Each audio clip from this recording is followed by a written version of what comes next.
할렐루야. 오늘 저는 여러 성도님들과 함께 광야로 부르시는 하나님, 부제목 광야의 복된 체험, 이런 제목으로 함께 은혜를 나누겠습니다. 자, 세 단락으로 오늘도 말씀을 나눌 텐데, 첫째 단락 광야에 관해서 잠깐 말씀을 나누고자 합니다.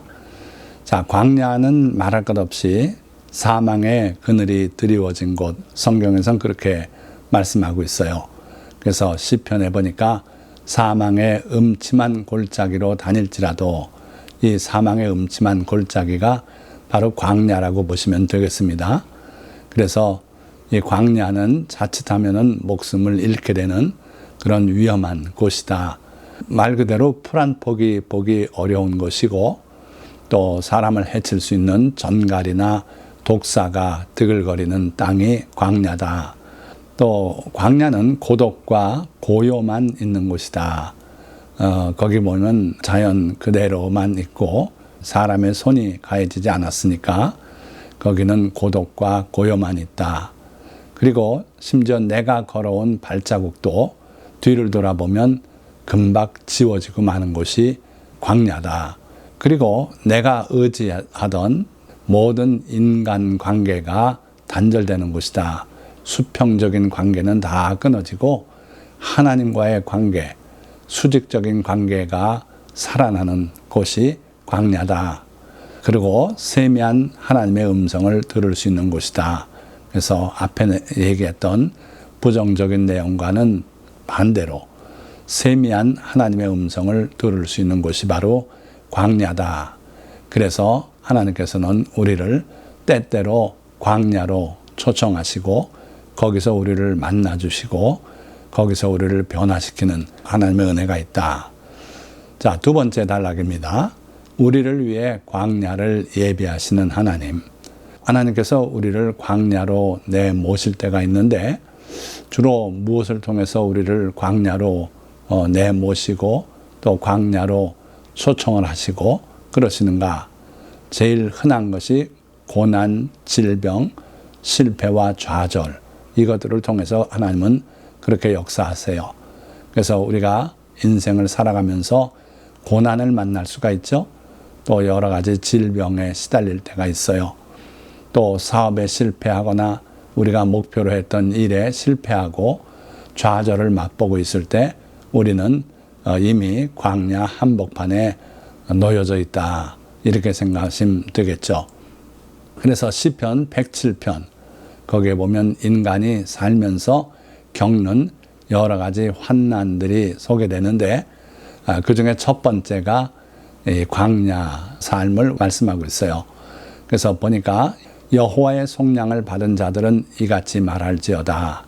하나님께 구원받아서 하나님의 백성이 되고 천국 백성이 되고 하나님의 그 복을 받고 살고 이런 사람들은 이렇게 고백해라. 여호와께서 대적의 손에서 그들을 속량하사 동서남북 각 지방에서부터 모으셨도다. 하나님 나라는 세계 각국으로부터 동서남북으로부터 하나님께서 예수 그리스도의 십자가 고난을 통해서 그들을 하나님의 백성으로 그들의 죄를 사하고 모으셨다. 그래서 대적, 원수 마귀의 손에서 우리를 건져내셨다. 속량하셨다. 그래서 세계 각국으로부터 모아서 하나님 나라의 잔치에 참여하게 된다. 그렇게 보시면 돼요. 그런데 그들이 이 땅에 살 때는 어떤 일을 겪었는가? 4절, 그들이 광야 사막길에서 방황하며 거주할 성읍을 찾지 못하고 줄이고 목이 말라 그들의 영혼이 그들 안에서 피곤하였도다. 그러니까 우리가 이 땅에 살면서 이러한 일들을 겪는 수가 있다. 그런데 그것이 기회가 되고 인연이 돼서 구원에 이르게 되고 속량을 받게 되더라 하는 거죠. 이에 그들이 근심 중에 여호와께 부르짖음에 그들의 고통에서 건지시고 또 바른 길로 인도하사 거주할 성읍에 이르게 하셨도다. 그래서 광야 사막길에 처했을 때 근심하게 되더라 하는 거예요. 그러면서 여호와께 부르짖게 되고, 그러니 하나님이 들으시고 그들의 고통에서 건지시고 또 바른 길로 인도하사 그 사막에 들어있을 때는 어디가 길인지 몰라요. 아무리 돌고 또 가도 잘못하면 출발했던 곳으로 되돌아가고 이런 일이 많이 있다고 합니다. 자, 그런데 하나님께서 위에서 내려보고 계시니 그 길을 잘 아시겠죠. 그래서 하나님께 부르짖으니까 그들의 고통에서 건지시고 바른 길로 인도하사 거주할 성읍에, 평안히 거주할 수 있는 성읍에 이르게 하셨도다. 할렐루야. 이게 바로 우리 인간이 살면서 광야 사막길을 처하게 됐을 때 거기서 구원에 이르게 되는 놀라운 신비를 말씀하고 있는 거죠. 자, 그런데 왜 광야 사막길로 가게 하셨나? 신명기에서 그 이유를 우리가 찾아볼 수 있는데 신명기 8장 2절에서 3절 말씀입니다. 내 하나님 여호와께서 이 40년 동안에 내게 광야길을 걷게 하신 것을 기억하라. 이는 너를 낮추시며 너를 시험하사 내 마음이 어떠한지 그 명령을 지키는지 지키지 않는지 알려 하심이라. 그래서 우리가 때때로 이 세상 살면서 환난을 겪고 광야 사막에 그러한 길을 걷게 될 때는 늘 기억하십시오. 하나님께서 우리를 알려고 하신다. 우리가 진정으로 하나님의 계명 따라 살려고 하는지 우리가 진정으로 하나님을 사랑하는지 알고자 하십니다. 그랬어요. 자, 거기서 또 하나 나가서 너를 낮추시며, 즉 광야길을 걷게 해서 낮추시며 너를 줄이게 하시며 또 너도 알지 못하며 내 조상들도 알지 못하던 만나를 내게 먹이신 것은 사람이 떡으로만 사는 것이 아니요 여호와의 입에서 나오는 모든 말씀으로 사는 줄을 내가 알게 하려 하심이니라.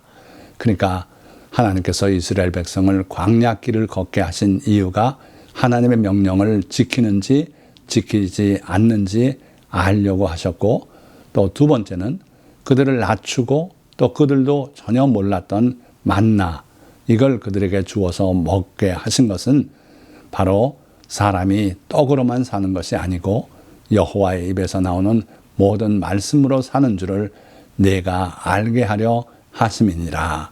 그래서 광야길을 걷게 광야로 하나님이 인도하신 이유를 상세하게 말씀하고 계시죠. 자, 그럼 세 번째 단락, 마지막 단락입니다. 광야에서 하나님을 만났던 사람들, 또 그들의 체험을 우리가 살펴보고자 합니다.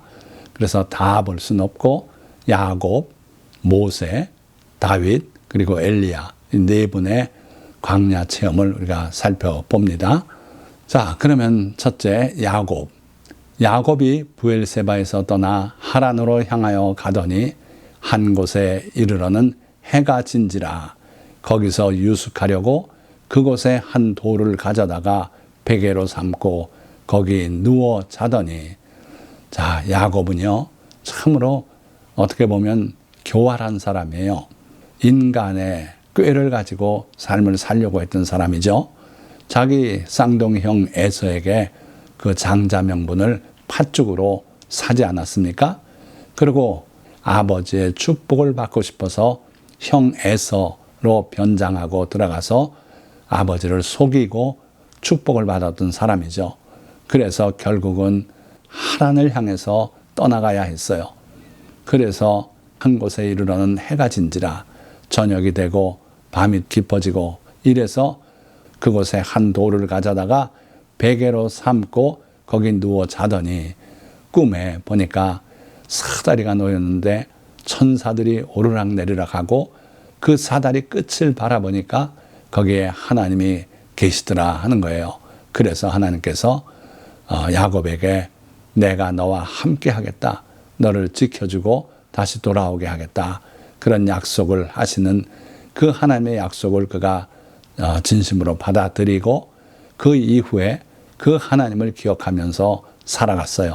그래서 야곱이 광야에서 꿈 가운데 뵌 하나님, 그분이 진정으로 야곱의 하나님이 되었고, 야곱은 이 광야 체험이 그에게 새로운 삶을 가져다 주었다.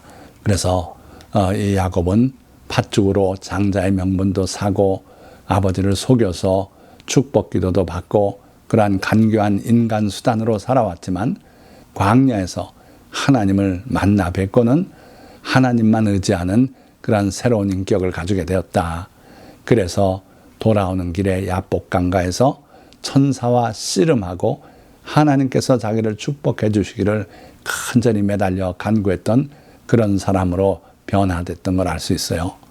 그리고 자기 딸 디나가 강간 사건을 당하게 되고, 그리고 아들들이 그 지역 사람들을 해치고 참으로 위태한 상황에 빠졌을 때 야곱은 인간의 꾀로 그 문제를 해결하려고 하지 않고 베델의 하나님께로 돌아가자, 자기가 형을 피해서 하란으로 도망갈 때 나타나신 그 하나님께, 여호와 하나님께 돌아가자고 말하는 걸 볼 수 있죠.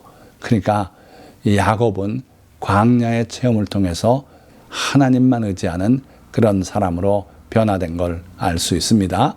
여러분들도 다 이와 같은 놀라운 변화를 체험하시기를 주님의 이름으로 축원드립니다. 자, 두 번째는 모세 광야 체험을 보겠습니다. 자, 모세는 40세가 되도록 애굽의 궁중에서 왕자의 신분으로 자라났습니다. 그러니까 상위 귀족 계급으로 살았다, 이렇게 보시면 되겠어요. 자, 어찌됐든 40이 돼서 자기 동족 이스라엘 백성을 구원하고자 하는 뜻이 자라났고, 그래 어느 날 나가서 그런 일을 하려다가 뜻하지 않게 애굽 사람을 쳐 죽이게 되고 도망가서 미디안 광야에 목동이 되고 말았어요.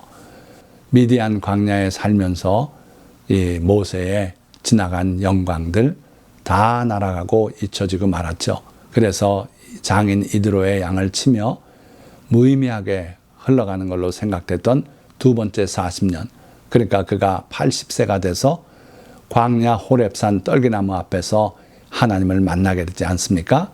그러고 나서 그의 세 번째 40년은 하나님과 함께 영원히 남을 귀한 40년이 됐어요. 그러니까 광야에서 하나님을 만나는 체험이 모세의 생애를 완전히 뒤바꿔놨다. 의미 없이 잊혀져 갔던 애굽의 40년, 그리고 또 광야에서 무의미했던 목동 40년 다 지나고 나서 마지막 40년은 영원히 남을 위대한 모세의 생애가 됐다 하는 거죠. 그래서 우리가 원하지 않아도 하나님의 인도하심으로, 초청으로 광야 생활을 통해 우리의 생이 바뀔 수 있다. 그럴 때 그 바뀐 생이 참으로 귀한 생이 될 수 있다. 자, 세 번째로 다윗의 광야 체험을 살펴보겠습니다. 다윗은 어린 소년 시절부터 들에서 양을 돌보는 목동이었어요. 그러면서 놀랍게도 곰이나 사자들과도 싸우는 그러한 용감한 모습을 보여줬죠. 그러면서 또 한 가지 밤하늘 아래 수금을 울리며 드린 찬양이었어요. 밤에 할 일이 뭐가 있겠습니까? 목동에 할 일이 깨어서 그 양들을 돌보고 지키고, 그러고 믿음의 사람이라면 그 하나님이 창조하신 밤하늘의 별들 또 그 자연을 다 보면서 하나님의 위대하심을 찬양하는 것.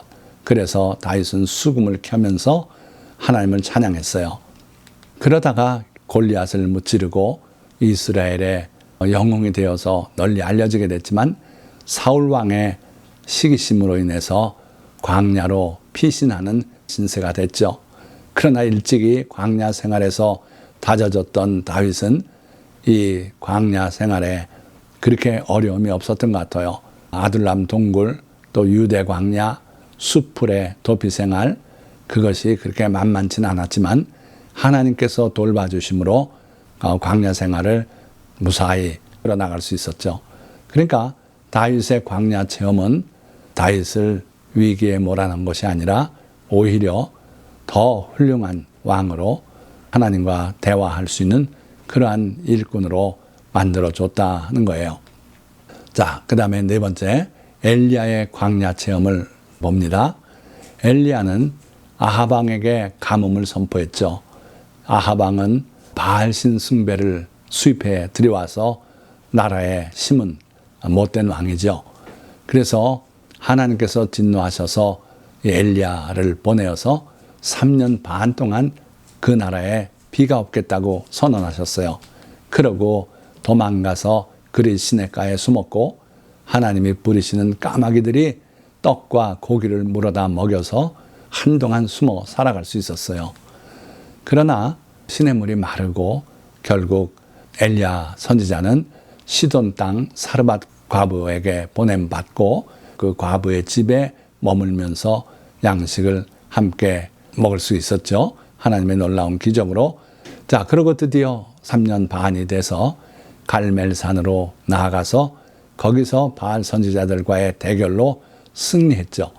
그래가지고 그 모든 바알 선지자들을 처단하고 그리고 그 이세벨 왕후의 공갈 협박을 받게 되자 도망쳐서 남쪽 유다 왕국의 제일 남단까지 도망쳐오고 거기가 부엘세바입니다. 그리고 거기서 하루길 더 나가서 광야로 숨어들었어요. 그러면서 로뎀 나무 아래서 죽기를 청했던 엘리야 선지자 아닙니까? 그리고 잠이 들었죠. 그때 하나님께서 천사를 보내어서 그를 어루만지면서 물과 떡을 먹게 하시고 하나님의 산 호렙까지 가라고 이르셔서 결국 엘리야 선지자는 호렙산으로 나아갔어요. 거기서 굴 속에 머물다가 하나님이 강림하셔서 그에게 소명을 다시 내려주시고 하나님을 다시 만나게 되지 않습니까? 그래서 엘리야 선지자는 새 힘을 얻고 활동에 나섰던 겁니다. 자, 이것처럼 완전히 무너진 그러한 상태에서 엘리야는 광야에서 하나님을 만나는 체험을 하고 새로운 힘을 얻고 다시 소명을 찾고 그리고 나중에는 하늘로 불려 올라갔던 그러한 위대한 구약을 대표하는 선지자가 되었던 거죠.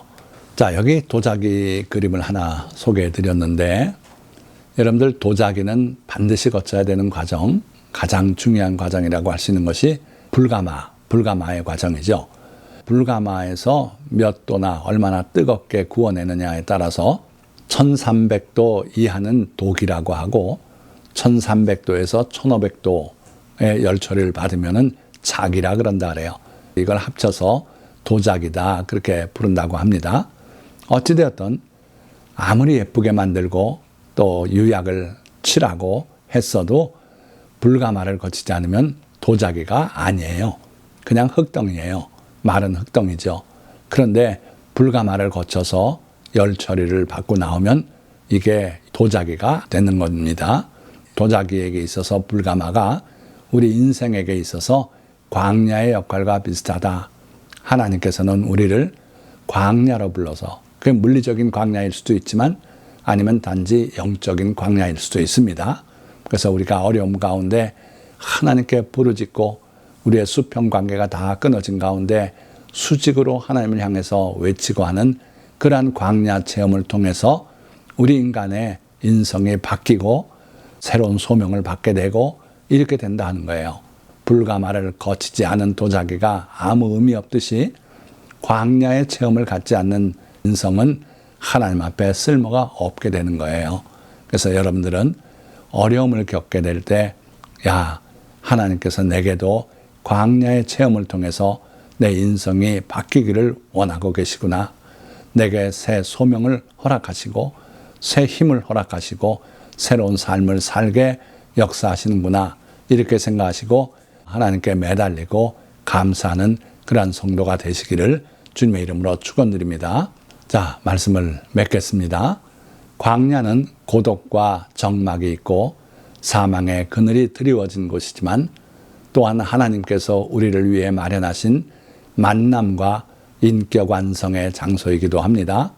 그래서 하나님은 야곱과 모세를, 다윗과 엘리야를, 그리고 우리 주 예수님을 그리로 부르셨고 때때로 우리를 그곳으로 부르십니다.